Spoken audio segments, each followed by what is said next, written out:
Hey there, I'm Abigail Hawkins, but everyone calls me Abby. I'm 25, fresh out of college with a degree in agricultural science, and I'm eager to put my knowledge to work on our family farm. Hawkins Farm has been in our family for generations, and I've got big plans to bring it into the 21st century. Dad, look at these soil reports, I said, spreading out papers on the kitchen table. If we implement crop rotation and sustainable practices, we could boost our yield by 30%. Dad, Frank Hawkins to everyone else, just grunted, sipping his coffee. We've been doing things the same way for 50 years, Abby. If it ain't broke, don't fix it. That's Dad for you, stubborn as a mule and just as resistant to change. My sister Megan walked in with her husband, Brad, trailing behind.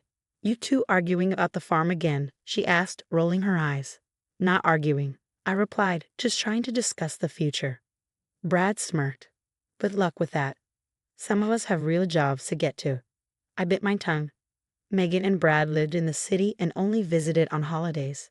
They couldn't care less about the farm, but were always quick to criticize. Later that day, I vented to my best friend Sarah at her organic farm down the road.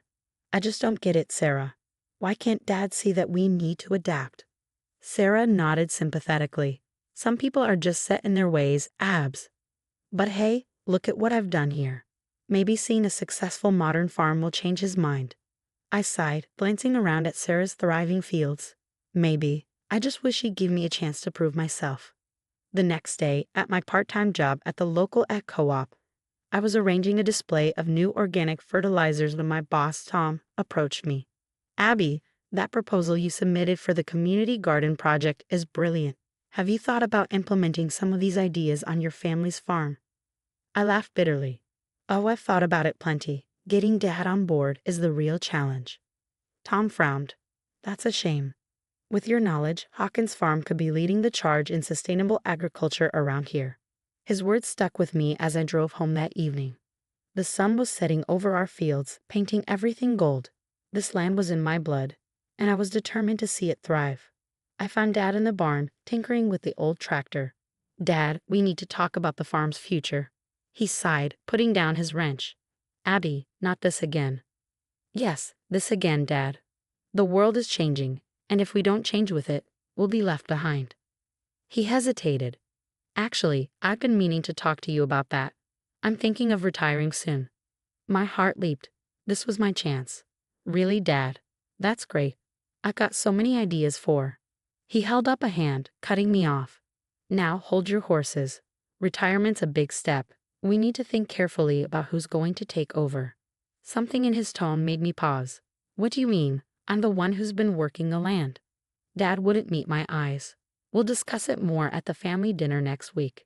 Just keep an open mind, okay? As he walked away, I couldn't shake the feeling that something was very, very wrong. Little did I know, my whole world was about to be turned upside down. The family dinner started like any other, with Mom's pot roast and Dad's bad jokes. But the tension in the air was thick as the gravy on our plates. So I've got an announcement to make, Dad said, clearing his throat. As you know, I'm planning to retire soon. I sat up straighter, heart pounding. This was it. I've been thinking long and hard about the future of this farm, he continued, and I've decided I'm handing it over to Brad. The words hit me like a physical blow. What? I gasped. Brad's face split into a smug grin. I'm honored, Frank. I'll do my best to live up to the Hawkins name. I couldn't believe what I was hearing. Dad, this has to be a joke. I'm the one with a degree in agriculture. I'm the one who's been working this land. Dad shook his head. Abby, running a farm is more than book learning. It takes a firm hand. A man's touch. A man's touch. I repeated, my voice rising. Are you kidding me? This is the 21st century, Dad. Megan piped up. Oh, don't be so dramatic, Abby. It's not like you can't still help out. I rounded on her. Help out? This was supposed to be my future, Megan. Now, Abby, Dad started, his tone patronizing. Let's be realistic. You'll get married someday, have kids. You can't be expected to run a farm on top of that. I saw red. So that's it. My dreams don't matter because I'm a woman. Don't twist my words, Dad snapped. I'm doing what's best for this farm. Best for the farm? I laughed bitterly. Brad doesn't know the first thing about farming. Brad leaned back, smirking. I'm a quick learner. Besides, how hard can it be? I stood up so fast my chair toppled over. This is bull. And you know it, Dad, you're making a huge mistake. Dad's face hardened. My decision is final, Abigail. You can either accept it or what? I challenged. Or you can leave, he said quietly. The room fell silent. Mom looked like she wanted to say something but kept quiet. I looked around at their faces, Dad's stubbornness, Brad's smugness, Megan's indifference. In that moment, I knew I couldn't stay.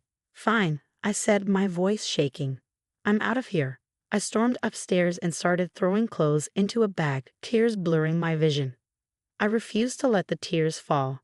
As I was leaving, I overheard Dad and Brad talking in the study. Something about loans and missed payments. I paused, listening more closely.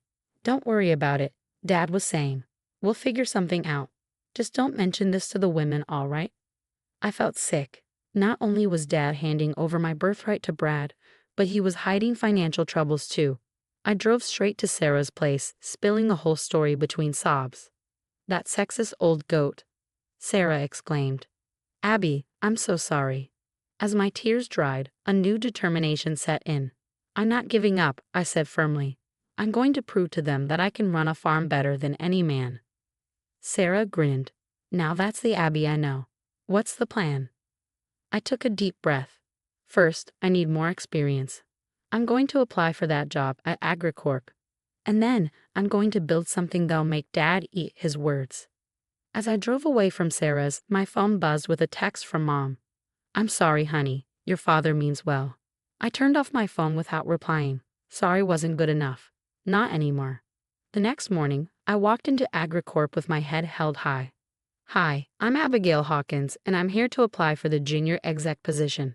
This was just the beginning. They had no idea what was coming.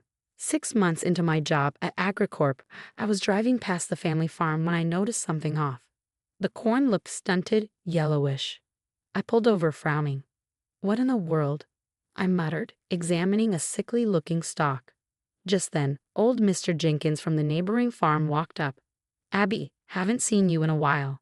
You here to help Brad? Lord knows he needs it. I raised an eyebrow. What do you mean? Mr. Jenkins shook his head. That boy's running this place into the ground, using some newfangled pesticides that are killing everything but the weeds. My blood boiled. I thanked Mr. Jenkins and drove straight to Sarah's. We've got to do something, I said. Brad's destroying the farm. Sarah nodded.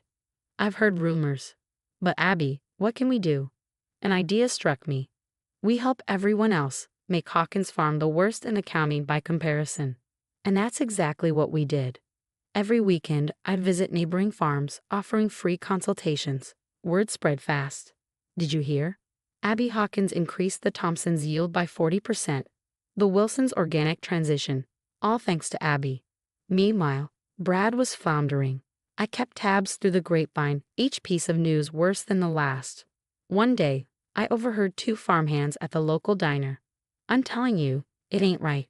Brad's spraying stuff that ain't even legal no more. And the migrant workers, he's paying them peanuts, threatening deportation if they complain.